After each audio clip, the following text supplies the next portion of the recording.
27 number کے بخاری اور مسلم میں ہے کہ اس کے بعد آپ صلی اللہ علیہ وسلم یہ درود شریف تعلیم فرماتے، اور بخاری اور مسلم کی متفق علیہ حدیث ہے جب یہ آیت درود نازل ہوئی سورۃ الاحزاب آیت نمبر 56 ان اللہ وملائکتہ یصلون علی النبی، تو اس کے جواب میں آپ صلی اللہ علیہ وسلم نے یہ درود شریف نماز میں پڑھنے کے لیے پرٹیکولر اور ویسے بھی درود شریف یہ سکھایا، درود ابراہیمی، اللہم صلی علی محمد وعلی آل محمد کما صلیت علی ابراہیم وعلی آل ابراہیم انک حمید مجید، اللہم بارک علی محمد وعلی آل محمد کما بارکت علی ابراہیم وعلی آل ابراہیم انک حمید مجید۔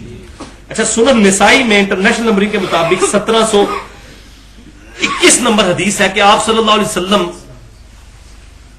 ہر تشہد میں یہ درود شریف اور دعا بھی تعلیم فرماتے تھے، چاہے دوسرا ہو یا چوتھا۔ تو اس سے یہ بات پتہ چلی کہ 4 رکعتوں والی جو نماز ہے اس میں دوسری رکعت میں بھی آپ درود شریف اور دعا کے بھی الفاظ اس میں موجود ہیں، پڑھ سکتے ہیں، جائز ہے۔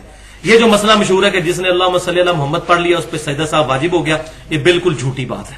درود شریف پڑھنا سنت ہے، تعلیم فرمایا 1721 نمبر حدیث میں۔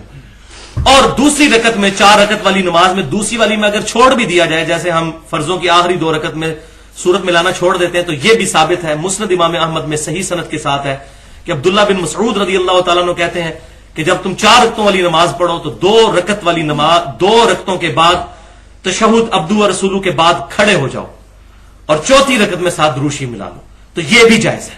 تو دونوں طریقے سے جائز ہے الحمدللہ۔ یہ مسئلہ بھی الحمدللہ اس حوالے سے کلیئر ہو گیا۔ اب 28 نمبر سٹیپ، تھرڈ لاسٹ، صحیح مسلم میں حدیث ہے کہ آپ صلی اللہ علیہ وسلم حکم فرمایا کرتے تھے ہر تشہد میں 4 چیزوں کے خلاف اللہ کی پناہ مانگی جائے، اللہ کی پناہ حاصل کی جائے۔ اللہم انی اعوذ بک من عذاب جہنم ومن عذاب القبر ومن فتنة المحیا والممات ومن فتنة المسیح الدجال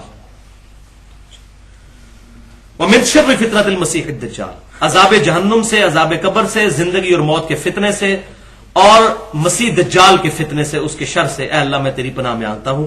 یہ جو ہے بخاری اور مسلم دونوں میں موجود ہے، اس دعا کو بھی یاد کریں۔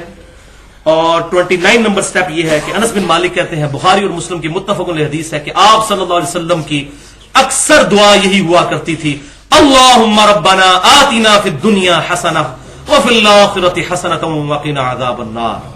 اور یہ بھی صحیح سند کے ثابت ہے کہ رکن یمانی سے حجر اسود کے درمیان طواف کرتے ہوئے مستجاب جو دیوار ہے اس سے گزرتے ہوئے نبی صلی اللہ علیہ وسلم یہ پڑھتے تھے ربنا آتنا فی الدنیا حسنۃ وفی الآخرۃ حسنۃ وقنا عذاب النار، بس ادھر تک، ٹھیک ہے۔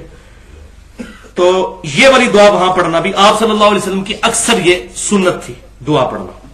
اور یہاں ایک اور خوشخبری بھی ہے کہ بخاری اور مسلم کی متفق علیہ حدیث ہے کہ آپ صلی اللہ علیہ وسلم نے فرمایا کہ درود شریف جب پڑھ لو اس کے بعد جو چاہو اپنے رب سے مانگو۔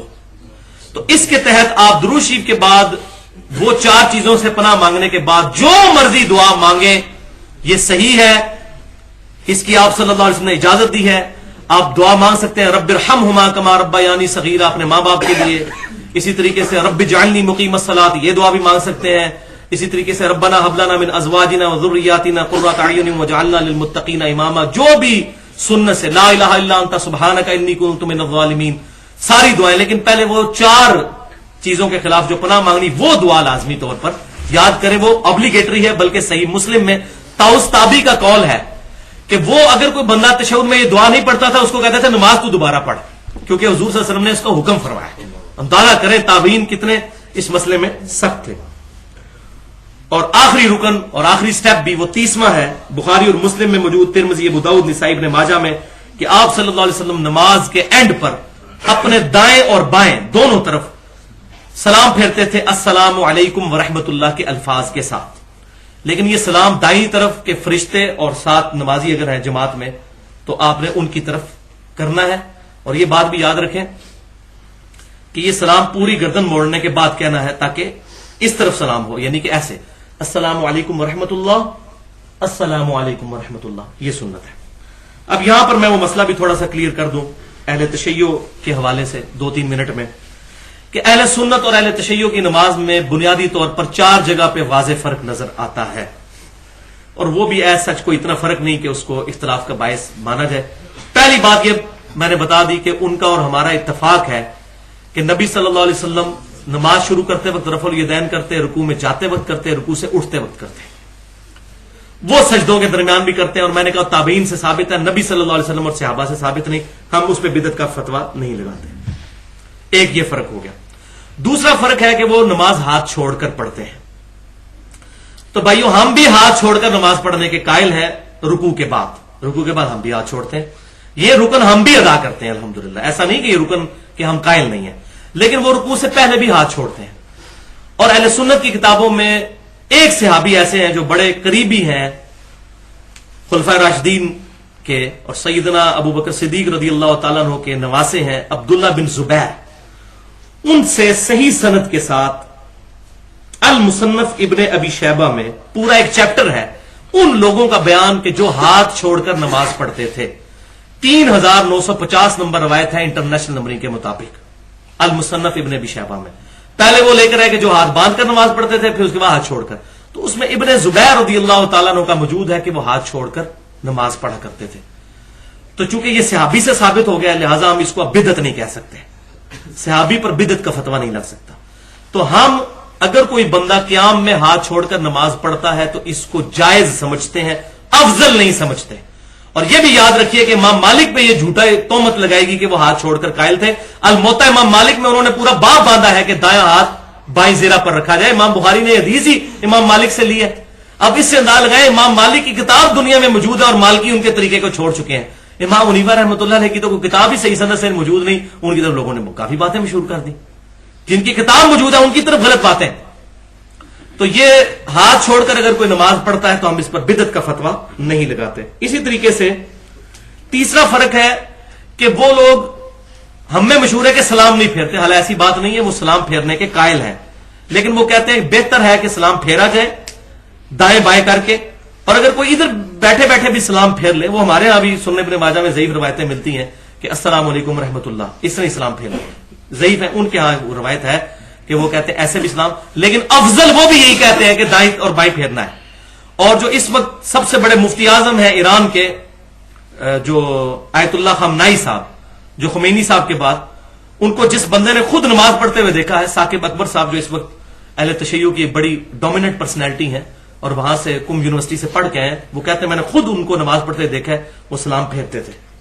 تو یہاں وہی بات ہے کہ ضد میں آ کے اہل تشیع نے سلام پھیرنا ہی چھوڑ دیا ہے، لیکن سلام پھیرتے ہیں. وہ نماز ہمارے نزدیک مکمل ہو جاتی ہے اگر کوئی یوں بھی السلام علیکم رحمۃ اللہ کہتا ہے، کیونکہ نماز اس سے مکمل کرنی ہے. لیکن یہ پھر ایسے کرنا یہ سنت ہے. السلام علیکم کہنا ضروری ہے، تو وہ بھی کہتے ہیں. اور پھر وہ سجدوں میں رفع الیدین کرتے ہیں، تو میں نے کہا تابعین سے ثابت ہے. اور وہ سلام کے بعد 3 دفعہ ایسے سے کرتے ہیں، اور ہم سمجھتے ہیں نماز میں کر رہے ہیں، وہ نماز کے بعد کرتے ہیں اللہ اکبر اللہ اکبر اللہ اکبر. تو وہ ہم بھی قائل ہیں. بخاری اور مسلم کی حدیث ہے کہ آپ صلی اللہ علیہ وسلم فرض نماز کے فوراً بعد اللہ اکبر بلند آواز سے پڑھتے تھے. یہ ان کے یہاں بھی روایت ملتی ہے. تو وہ 3 دفعہ پڑھتے ہیں اللہ اکبر اللہ اکبر اللہ. وہ نماز کا ایسا نہیں ہوتا، نماز کے بعد پڑھ رہے ہوتے ہیں. اب یہ آپ ان کی کتابیں پڑھیں، ان سے بیٹھیں گے تو پھر بات پتہ چلے گی. لہذا تقریباً میں سمجھتا ہوں کہ ایٹ لیسٹ جو حنبلی، شافعی، مالکی اور اہل حدیث سلفی، ان کی نماز اور اہل تشیع کی نماز ایک ہے. اور ساری کی ساری امت میں اکثریت کی نماز یہی ہے جو اہل تشیع اور اہل سنت میں الحمدللہ کامن ہے. آخری بات یہ سن کے جائیے، یہ بڑی امپورٹنٹ بات ہے، اور وہ ہے ٹکی کے اوپر سجدہ کرنا. یہ مٹی کی ٹکی رکھ کر. تو اس میں بھی بھائیوں جذباتی ہونے کی ضرورت نہیں ہے. یہ بات بالکل حقیقت ہے کہ اہل سنت کے آپ محدثین کی کتابیں اٹھائیں، امام ترمذی نے پورا باب باندھا ہے چٹائی پر نماز پڑھنے کا جواز. اس سے ہی آپ ذرا اندازہ لگا لیں، چٹائی پہ نماز پڑھنے کا جواز. جواز کا مطلب ہے یہ جائز ہے. جیسے ننگے سر نماز پڑھنا جائز ہے، لیکن سر ڈھانپ کے پڑھنا افضل ہے. نبی صلی اللہ علیہ وسلم کا عمل نہیں تھا کہ آپ چٹائیوں یا قالینوں پر نماز پڑھتے تھے، حالانکہ اس وقت پاسبلٹی موجود تھی. آپ صلی اللہ علیہ وسلم لائیو زمین پر نماز پڑھا کرتے تھے. بخاری اور مسلم کی متفق علیہ حدیث ہے، آپ کو پتا ہے وہ شب قدر والی، کہ آپ صلی اللہ علیہ وسلم نے فجر کی نماز کا سلام پھیرا تو اس رات بارش ہوئی تھی، تو صحابہ نے نبی صلی اللہ علیہ وسلم کے ماتھے پر کیچڑ کے نشان بھی دیکھے. تو آپ صلی اللہ علیہ وسلم لائیو زمین پر نماز پڑھا کرتے تھے. اور اس سنت پر اس وقت صرف اہل تشیع عمل کر رہے ہیں یا عرب میں عمل کیا جاتا ہے. الحمدللہ مجھے خوشی ہے، خانہ کعبہ شریف میں بہت سخت سردی ہو تو الگ بات، ورنہ لوگ ماربل پہ ڈائریکٹ نماز پڑھتے ہیں، اور وہ ماربل زمین کا حصہ ہی ہے. ماربل زمین میں سے نکلتا پتھر ہے. تو اہل تشیع کے ہاں یہ ہے کہ جو چیز ہم کھاتے ہیں یا پہنتے ہیں اس پر سجدہ نہیں ہوتا. مثلا اب یہ کپڑا پہنا جاتا ہے، اس کے اوپر سجدہ آپ نہیں کر سکتے. تو اس کے لیے انہوں نے مٹی کی ٹکی اس لیے رکھ لی. یہ انہوں نے مسئلہ اجتہادی کیا ہے، یہ ان کی غلطی جو اپنی جگہ میں اس کو پوائنٹ آؤٹ کرتا ہوں. انہوں نے کہا چونکہ مٹی پر سجدہ ہونا چاہیے سنت ہے، یہ بات انہوں نے اچھی لی کہ سجدہ مٹی پر ہونا چاہیے، سنت یہی ہے. چٹائی پر بھی جائز ہے لیکن افضل یہی ہے کہ مٹی پر سجدہ. یہ وہ کربلا کی مٹی نہیں رکھی ہوتی انہوں نے، وہ ان کے نزدیک وہ مٹی نہ ملے پھر وہ پتا جو ہے وہ سامنے رکھ لیتے ہیں، وہ بھی نہ ہو تو بعض کر اپنے ہاتھ پہ یوں سجدہ کر لیتے ہیں. تو یہ تمام کی تمام چیزیں افضلیت کے طور پر کرتے ہیں. لیکن اس میں میرا سٹانس یہ ہے کہ سجدہ صرف ماتھے نہ نہیں کرنا ہوتا، 7 اعضاء پہ سجدہ ہوتا ہے. پھر 7 ٹکیاں ہونی چاہیے، 2 پاؤں کے نیچے، 2 گھٹنوں کے نیچے، 2 ہاتھوں کے نیچے. کیونکہ سجدہ صرف ماتھا لگانے کا نام تو سجدہ نہیں ہے، سجدے کا پورا پروٹوکول ہے. یا تو کہ آپ ہاتھ پاؤں اٹھا لیں یوں، صرف ماتھا لگائیں تو یہ سجدہ ہے. تو انہوں نے یہ اجتہاد تو کیا اور میں نے ان کے علماء سے پوچھا کہ یہ آپ کے ہاں کوئی روایت؟ کہتے ہیں روایت کوئی نہیں ہے. روایت یہی ہے کہ لائیو زمین پہ نماز پڑھی جائے یا چٹائی ہو، جیسے یہ کھجور کی چٹائی بنی ہوئی ہو، کسی زمانے میں ہماری مسجدوں میں بھی ہوتی تھی، اس پہ وہ بھی قائل ہے کہ وہ کھائی نہیں جاتی، ٹھیک ہے، اور وہ نیچرل چیز ہے، اس کے اوپر وہ سجدے کے قائل ہے. کھجور کی چٹائی جو یہ ہمارے پھوڑ وغیرہ ہوا کرتے تھے تو اس پہ نماز پڑھی جائے. تو انہوں نے ٹکی والا جو مسئلہ ہے یہ اجتہادی اخذ کیا ہے. لیکن یہ اتنا بھی مسئلہ جو ہے وہ سیدھا نہیں ہے جس طرح ہم مذاق اڑا رہے ہوتے ہیں. تو بیسیکلی وہ افضلیت کو ٹارگٹ کر رہے ہوتے ہیں. تو اللہ تعالیٰ سے دعا ہے جو حق بات میں نے کہی آج ہمارے دلوں میں راسخ فرمائے. اگر جذبات میں میرے منہ سے کوئی غلط بات نکل گئی تو اللہ تعالیٰ ہمارے دلوں سے محو کر دے. سبحانک اللہم و بحمدک اشہد ان لا الہ الا انت استغفرک و اتوب الیک وما علینا الا البلاغ المبین.